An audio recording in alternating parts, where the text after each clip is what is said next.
বাণিজ্যিক ব্যাংকগুলো থেকে আরও 22 কোটি ডলার কিনেছে বাংলাদেশ ব্যাংক। মঙ্গলবার 122 টাকা 30 পয়সা দরে 14 ব্যাংক থেকে এই ডলার কিনেছে। এ নিয়ে চলতি অর্থবছরে এ পর্যন্ত বাংলাদেশ ব্যাংকের ডলার ক্রয়ে 3.5 বিলিয়ন বা 354 কোটি ডলার ছাড়ালো। প্রবাসী আয় বা রেমিট্যান্স উল্লঙ্ঘনের ফলে বাজারে ডলারের সরবরাহ বেড়ে যাওয়ায় বাংলাদেশ ব্যাংক ধারাবাহিকভাবে ডলার কিনছে।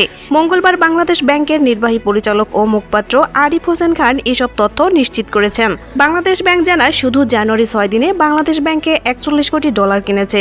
আর সব মিলিয়ে চলতি 2025-26 অর্থবছরের জুলাই থেকে এখন পর্যন্ত মোট ডলার কেনার পরিমাণ দাঁড়িয়েছে 3,546 মিলিয়ন বা 3.54 বিলিয়ন ডলার। এদিকে এ মাসে অর্থাৎ 1 থেকে 5 জানুয়ারি সময়ে দেশে 60 কোটি ডলারের রেমিট্যান্স এসেছে। গত বছরের একই সময়ে প্রবাসী আয় এসেছিল 40 কোটি ডলার। চলতি অর্থবছরের জুলাই থেকে 5 জানুয়ারি পর্যন্ত রেমিট্যান্স এসেছে 1,667 কোটি ডলার। গত বছরের একই সময়ে এসেছিল 1,417 কোটি ডলার। ফলে এই সময়ে প্রবাসী আয় বেড়েছে প্রায় 19%। বাংলাদেশ ব্যাংকের কর্মকর্তারা বলছেন, হুন্ডি প্রতিরোধে সরকার ও কেন্দ্রীয় ব্যাংকের উদ্যোগ, প্রণোদনা এবং ব্যাংকিং চ্যানেলের উন্নতি রেমিট্যান্স আয় বাড়াতে বড় ভূমিকা রেখেছে। এতে দেশের বৈদেশিক মুদ্রার রিজার্ভেও স্বস্তি রয়েছে। 2025 সালের শেষ মাস ডিসেম্বরে রেমিট্যান্স প্রবাহ বেশি শক্তিশালী অবস্থায় ছিল।